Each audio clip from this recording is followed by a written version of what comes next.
안녕하세요, 백지입니다. 이번 시간에는 중학교 3학년 과학 7단원 별과 우주에서 두 번째 시간 은하와 우주 한번 보도록 하겠습니다. 우리가 저녁 하늘을 보았을 때 반짝이고 있는 것을 별이라고 했고, 그 별들은 대부분 천체라고 얘기를 했습니다. 그 천체 중에서도 스스로 빛을 내고 있는 항성이라고 말을 했었죠. 하지만 반짝이고 있는 그 별들 사이에 천체뿐만 아니라 아주 멀리 떨어져 있는 은하라는 것도 있다라는 거죠. 그러면 은하가 무엇이냐? 은하라는 것은 많은 별과 성단, 성운 등 우주 물질들이 모여 있는 거대한 집단이다라고 볼 수가 있습니다. 우리 지구도 마찬가지고 우리 태양계가 포함되어 있는 은하도 있다라는 것이죠. 그것을 우리는 우리 은하라고 얘기를 하고 영어로는 밀키웨이라고 하는 이름을 가지고 있습니다. 그래서 우리 은하는 태양계가 속해 있는 은하라고 볼 수가 있는 것이죠.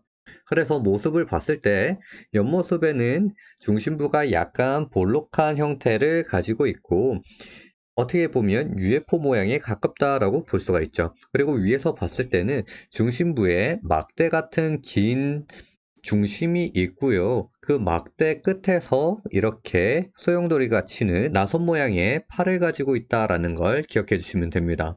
그래서 우리 은하의 지름은 약 3000pc라고 볼 수가 있고 이것을 끝에서 끝까지 약 10만 광년이 걸린다라는 것이죠. 여기서 10만 광년이라는 것은 빛의 속도로 출발을 해서 10만 년이 걸린다라고 보시면 되는 겁니다. 그리고 우리 태양계 위치는 우리 은하 중심에서 약 3만 광년 떨어져 있는 나선팔에 위치하고 있다라는 걸 보시면 됩니다. 그래서 우리 은하를 보면 막대 모양의 은하 중심이 있고 그 중심에서 나오고 있는 나선팔이 있었죠. 그 나선팔을 우리 지구에서 밤하늘에서 보았을 때 관측이 되면 은하수라고 합니다. 그래서 은하수를 보면 밤하늘을 가로지르는 희미한 띠의 모양의 별의 집단이라는 것을 보시면 됩니다. 그러면 그 하얗게 보이는 것이 다 무엇이다? 별이다 라고 보면 되는 것이죠. 그래서 우리 은하의 일부를 지구에서 본 모습이 은하수라고 얘기를 했고 이 은하수를 볼 때 궁수자리 방향으로 볼 때 가장 넓고 밝게 보인다라는 것입니다. 그 이유가 무엇이냐면 지구에서 궁수자리 쪽을 관측을 하게 되면 은하 중심 방향으로 보기 때문에 가장 넓고 밝게 보인다라고 보시면 됩니다. 또 은하수를 관측을 할 때 계절별로 좀 차이가 있는데 겨울철보다는 여름철이 더 밝고 두껍게 관측이 된다라는 것이죠. 그 이유는 무엇이냐? 태양이 있고요. 겨울철에 우리 지구의 위치는 이쪽 은하 바깥쪽에 위치를 하고요. 여름철에 지구 위치는 은하 중심 쪽에 가 있다라는 것입니다. 이때 절반을 보면 태양과 마주 보고 있는 반은 낮이고요. 그 반대쪽이 바로 밤에 해당되겠죠. 그래서 겨울철에는 은하 바깥쪽의 팔을 보기 때문에 희미하고 얇은 은하수가 관측이 되는 것이고요. 여름철에는 은하 중심 방향이 밤하늘이기 때문에 훨씬 더 넓고 두꺼운 은하수가 관측이 된다라고 볼 수가 있습니다. 그래서 은하수 관측을 보면 남반구와 북반구 어디에서나 관측은 되고요. 여름철에는 지구가 은하 중심 방향으로 향하고 있기 때문에 훨씬 더 진하게 관측된다라는 걸 기억해 주시면 됩니다. 그리고 은하수 중간에 검은 부분이 간간히 보이게 되는데 이것은 바로 성간물질이 별빛을 가렸다라는 거 기억해 주시면 되겠습니다. 우리가 은하를 구성을 할 때 많은 별과 그리고 성단, 성운 등이 모여 있다라고 얘기를 했고 또 은하수를 얘기를 할 때 성운이 별빛을 가려서 검게 보인다라고 얘기를 했습니다. 그러면 성운과 성단이 무엇인지 먼저 알아보도록 하겠습니다. 먼저 성간물질입니다. 성간물질이라는 것은 별과 별 사이에 넓은 공간에 퍼져 있는 가스와 먼지들이 합쳐진 것을 우리는 성간물질이라고 하고요.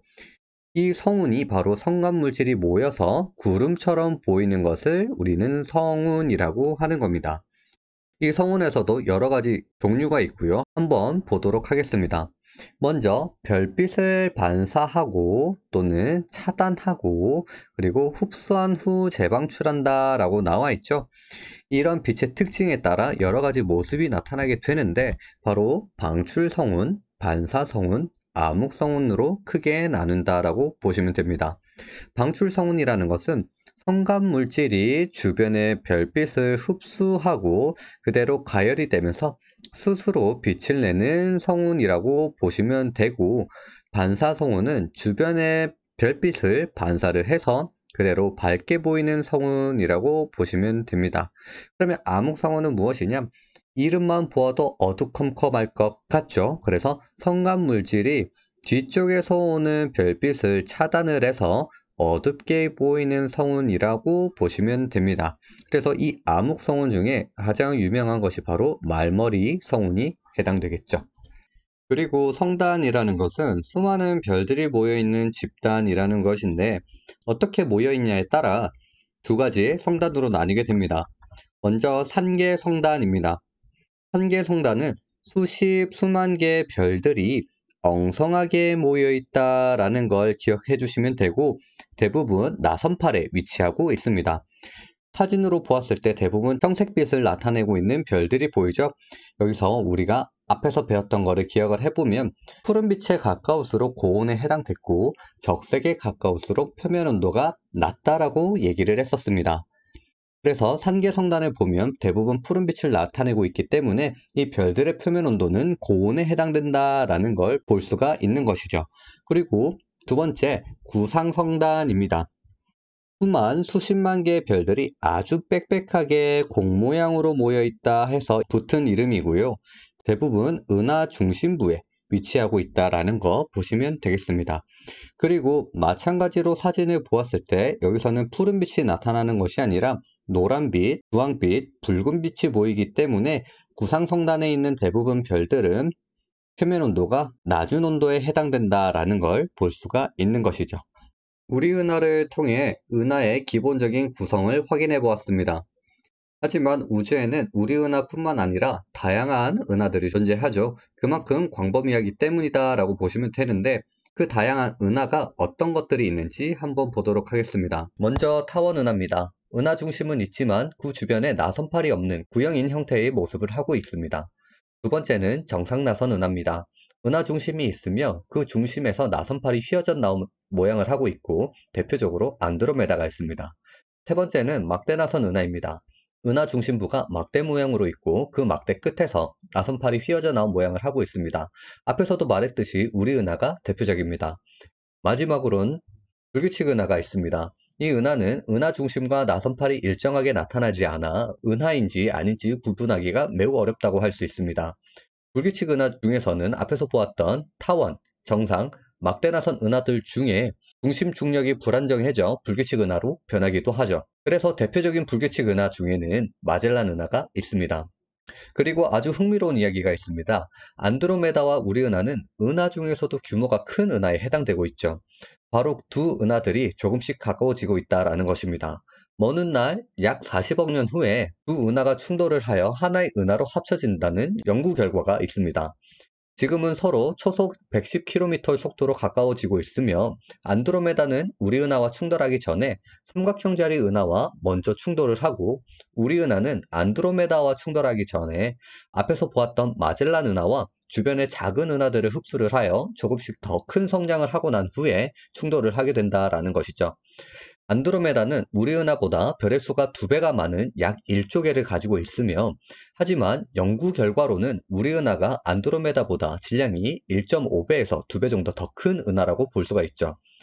별의 수가 안드로메다가 훨씬 많은데 왜 우리 은하 질량이 더 큰 것이냐? 그것은 우리 은하가 주변의 작은 은하들을 계속 흡수를 하여 성장을 했고, 그로 인해 우리 은하 중심에 있는 블랙홀 질량이 안드로메다보다 훨씬 더 크다라고 볼 수 있는 것이죠. 그렇게 해서 안드로메다와 우리 은하가 서로 합쳐진 은하의 이름을 지금은 밀키메다라고 하는 것입니다. 그래서 허블이라는 과학자가 외부 은하를 관측을 해서 형태에 따라 우리가 앞에서 보았던 타원 은하, 정상나선 은하, 그리고 막대나선 은하, 불규칙 은하로 분류를 하였다라고 보시면 되고, 여기가 바로 타원 은하에 해당이 되고, 그 다음 정상나선 은하, 막대나선 은하, 불규칙 은하는 따로 분류가 되어 있다는 걸 보시면 되겠습니다. 그래서 우리가 앞에서 보았듯이 모양에 따른 분류에서 우리 은하는 막대나선 은하에 해당이 되는데, 과거에는 우리 은하가 막대나선 은하가 아니라 정상나선 은하다라고 얘기를 했었습니다. 하지만 과학이 발달하고 우주만원경이 발명이 되면서 은하 중심 부분에 막대 구조의 별들이 있는 것을 확인을 했고, 그래서 우리 은하는 막대나선 은하임을 알게 되었다라는 것을 보시면 되겠습니다. 우리가 앞에서 보았던 은하, 우리 은하를 포함한 외부 은하들은 제자리에 가만히 있는 것이 아니라 서로 멀어지고 또는 가까워지는 현상이 있다라는 것입니다. 우리는 이것을 보고 우주 팽창이라고 하는데, 허블은 외부 은하가 멀어지고 있는 것을 발견했다라는 것이죠. 하지만 팽창하는 우주에 특별한 중심은 없었다고 합니다. 그래서 은하들은 우주가 팽창함에 따라 서로 멀어지고 있고, 멀리 떨어져 있는 은하일수록 더 빨리 멀어지고 있다라는 것이 확인되었습니다. 이것을 보았을 때 우주가 팽창한다는 것은 과거로 갈수록 우주는 훨씬 더 작았다라는 의미를 가지게 되겠죠. 그래서 우리가 우주가 어떻게 멀어지고 있는지 알 수 있는 방법이 무엇이었냐면 바로 도플러 효과입니다. 전자기파, 즉 빛을 방출하는 물체가 관측자 기준으로 가까워지거나 또는 멀어지는 운동을 할 때 관측자가 측정하는 전기파 파장이 달라지는 현상이라는 것입니다. 이 말이 너무 어렵죠? 하지만 우리가 일상생활에서도 도플러 효과를 관찰할 수가 있는데 바로 앰뷸런스입니다. 내가 있는 기준으로 구급차가 가까워지게 된다면 그 소리는 조금씩 커지고 높은 음으로 나타나게 되는 것을 우리는 느낄 수 있습니다. 하지만 앰뷸런스가 우리를 지나가고 점점 멀어질 때는 어떻게 되나요?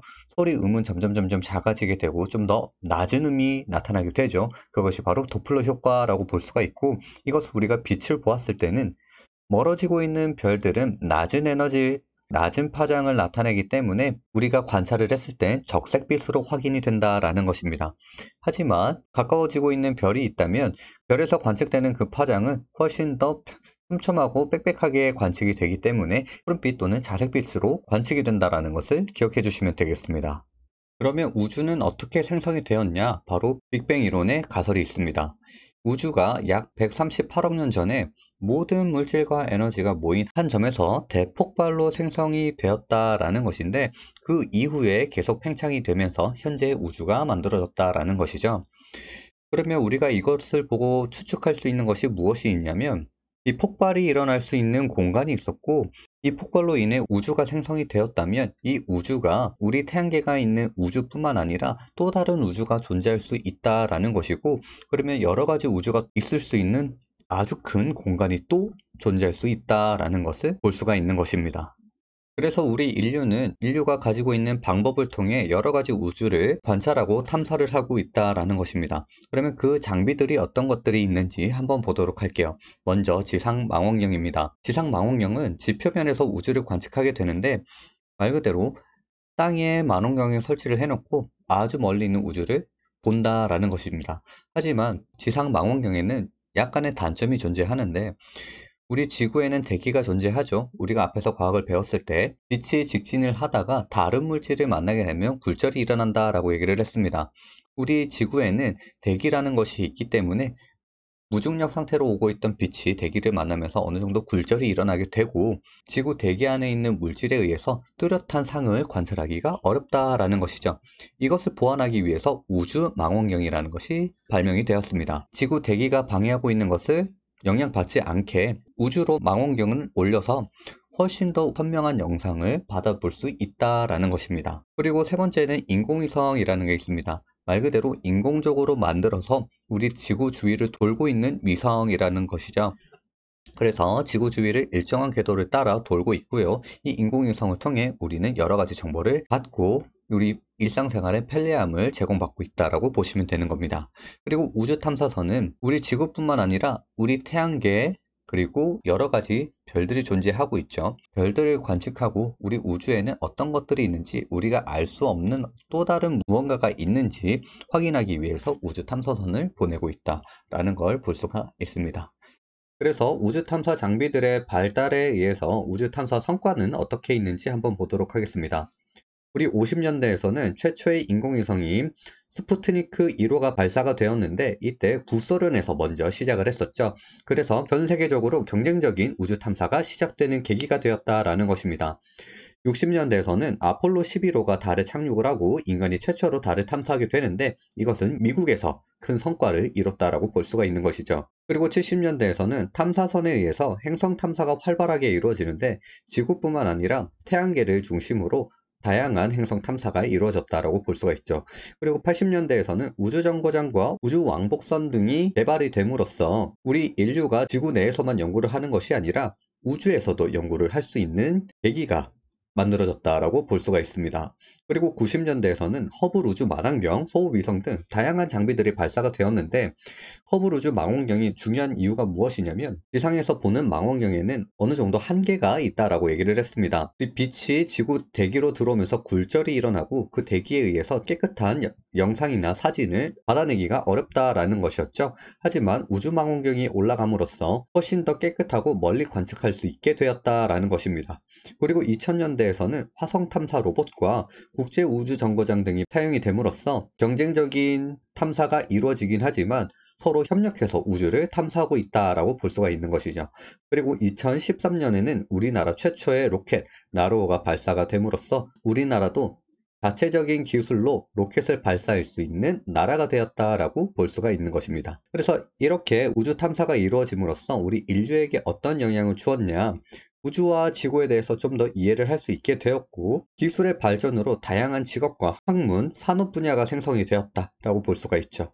그리고 우주 탐사를 위해 개발된 첨단 기술이 우리 일상생활에도 적용이 되고 있다라고 보시면 되고 우주 탐사 과정에서 생긴 우리가 만든 쓰레기로 다시 우리가 피해를 입고 있는 현상도 나타나게 되었다라는 것이죠. 그러면 우주 쓰레기는 무엇이냐?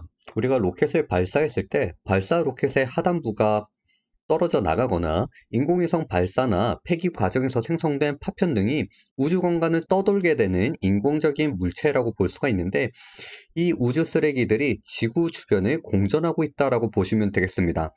그래서 탐사선이나 인공위성 그리고 유영하고 있는 우리 우주인들을 충돌할 수가 있어서 여러 가지 피해를 입힐 수가 있다라는 것입니다. 그리고 지표로 떨어져서 인명이나 재산 피해도 주고 있는 예도 지금 존재하고 있다라는 것이죠.